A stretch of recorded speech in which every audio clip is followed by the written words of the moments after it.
And we've ended weaponized government where, as an example, a sitting president is allowed to viciously prosecute his political opponent, like me. How did that work out? Not too good. It's the motherfucking Eagle Double G. Snoop Dogg. This is my 5th such speech to Congress.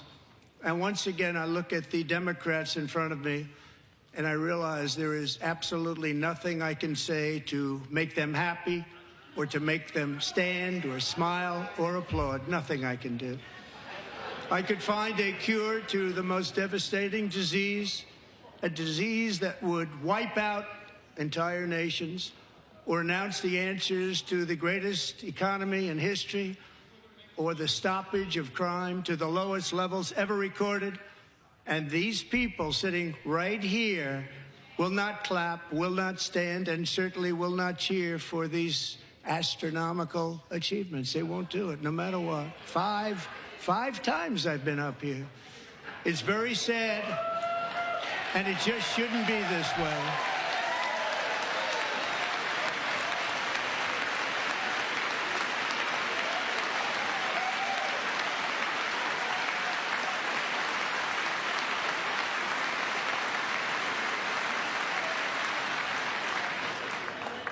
So Democrats sitting before me, for just this one night, why not join us in celebrating so many incredible wins for America? For the good of our nation, let's work together and let's truly make America great again.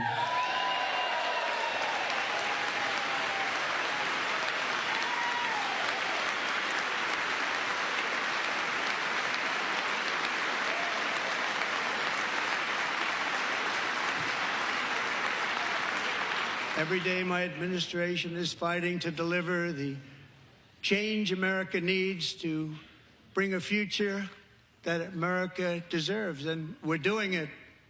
This is a time for big dreams and bold action. Upon taking office, I imposed an immediate freeze on all federal hiring, a freeze on all new federal regulations, and a freeze on all foreign aid.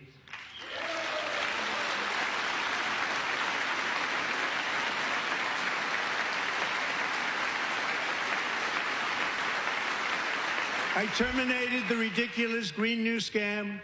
I withdrew from the unfair Paris Climate Accord, which was costing us trillions of dollars that other countries were not paying. We ordered all federal workers to return to the office. They will either show up for work in person or be removed from their job.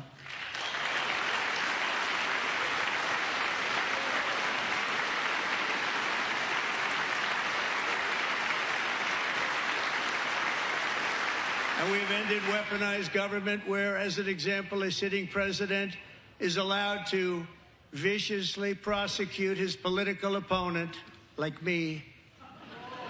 How did that work out? Not too good. Not too good.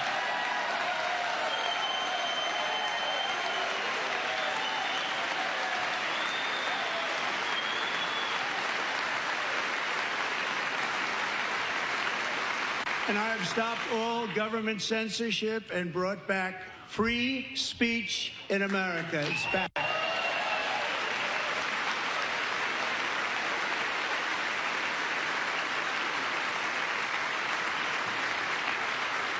And 2 days ago, I signed an order making English the official language of the United States of America.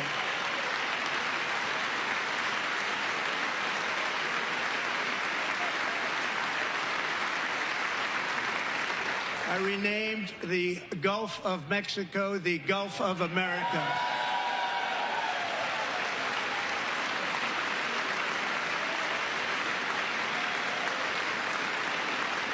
And likewise, I renamed, for a great president, William McKinley, Mount McKinley again. Beautiful Alaska. We love Alaska. We've ended the tyranny of so-called diversity, equity, and inclusion policies all across the entire federal government and indeed the private sector and our military. And our country will be woke no longer.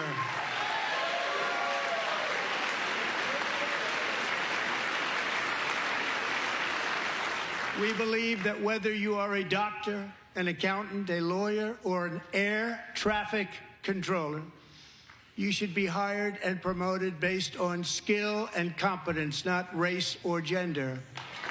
Very important.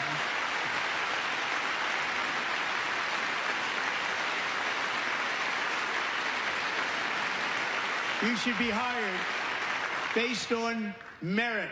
And the Supreme Court, in a brave and very powerful decision, has allowed us to do so. Thank you. Thank you very much. Thank you. We have removed the poison of critical race theory from our public schools, and I signed an order making it the official policy of the United States government that there are only two genders, male and female.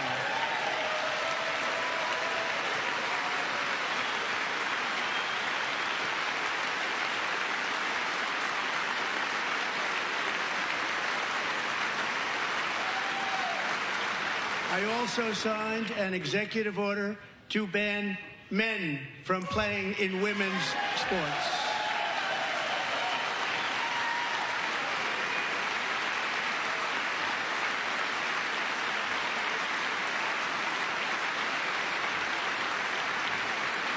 Three years ago, Peyton McNabb was an all-star high school athlete, one of the best, preparing for a future in college sports.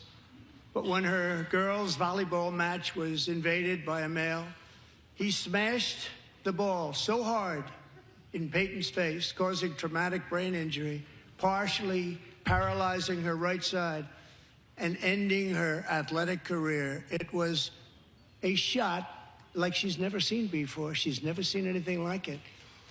Peyton is here tonight in the gallery, and Peyton, from now on, schools will kick the men off the girls' team, or they will lose all federal funding.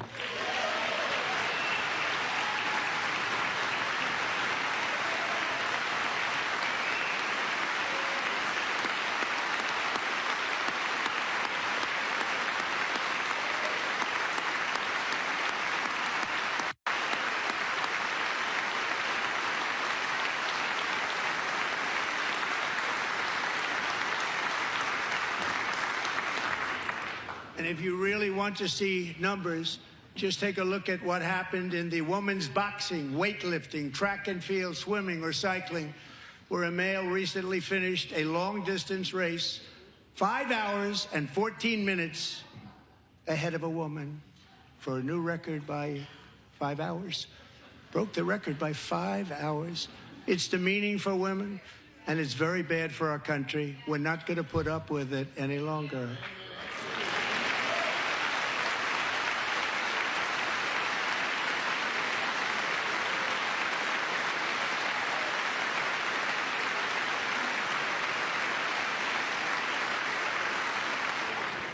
What I have just described is only a small fraction of the common sense revolution that is now, because of us, sweeping the entire world.